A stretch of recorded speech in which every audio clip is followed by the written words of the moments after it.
Hi all welcome to football arena. Football ചരിത്രത്തിലെ പല റെക്കോർഡുകളും തൻ്റെ സ്വന്തം പേരിൽ എഴുതി ചേർത്തിട്ടുള്ള താരമാണ് ലയണൽ മെസ്സി. നമുക്കറിയാം, ഫുട്ബോൾ ചരിത്രത്തിൽ ഏറ്റവും കൂടുതൽ ബാലൻഡിയോർ പുരസ്കാരമുള്ള താരം മെസ്സിയാണ്. അങ്ങനെ എണ്ണിയാലൊടുങ്ങാത്ത റെക്കോർഡുകൾ അവകാശപ്പെടാൻ മെസ്സിക്ക് സാധിക്കുന്നുണ്ട്. അതുകൊണ്ട് തന്നെ പുതിയ അഭിമുഖത്തിൽ മെസ്സിയോട് ഈ റെക്കോർഡുകളെ കുറിച്ച് ചോദിച്ചിരുന്നു. അതായത് NBC ന്യൂസിനാണ് മെസ്സി പുതിയതായിക്കൊണ്ട് ഒരു അഭിമുഖം നൽകിയത്. അതിൽ മെസ്സിയോട് ചോദിച്ച ചോദ്യം ഇങ്ങനെയാണ്: നിങ്ങൾ നിങ്ങളുടെ റെക്കോർഡുകൾ പരിശോധിക്കാറുണ്ടോ, അതല്ലെങ്കിൽ അതേക്കുറിച്ച് ചിന്തിക്കാറുണ്ടോ? ഇതായിരുന്നു ചോദ്യം.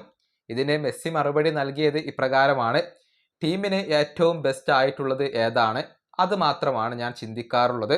ഇപ്പോൾ പല താരങ്ങളും റെക്കോർഡുകളോട് അമിതമായ ഒരു താല്പര്യം കാണിക്കുന്നുണ്ട്. അതുവഴി പ്രധാനപ്പെട്ട ലക്ഷ്യം മറക്കുകയാണ് അവർ ചെയ്യുന്നത്. ടീമിന്റെ സക്സസ് ആണ് ഏറ്റവും പ്രധാനപ്പെട്ട ലക്ഷ്യം. ഇതാണ് NBC ന്യൂസിന് നൽകിയ അഭിമുഖത്തിൽ മെസ്സി പറഞ്ഞിട്ടുള്ളത്. അതായത് മെസ്സി ഒരിക്കലും റെക്കോർഡുകൾ ലക്ഷ്യം വെക്കാറില്ല, മറിച്ച് ടീമിന് ഏറ്റവും ബെസ്റ്റ് ആയിട്ടുള്ളത് എന്താണ്, അതാണ് മെസ്സി ലക്ഷ്യം വെക്കാറുള്ളത്.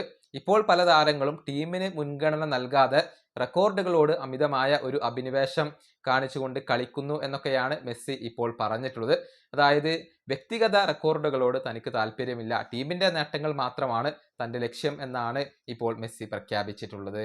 ഈ വീഡിയോ അവസാനിപ്പിക്കുന്നു. അടുത്തൊരു വീഡിയോ കൊണ്ട് കാണാം.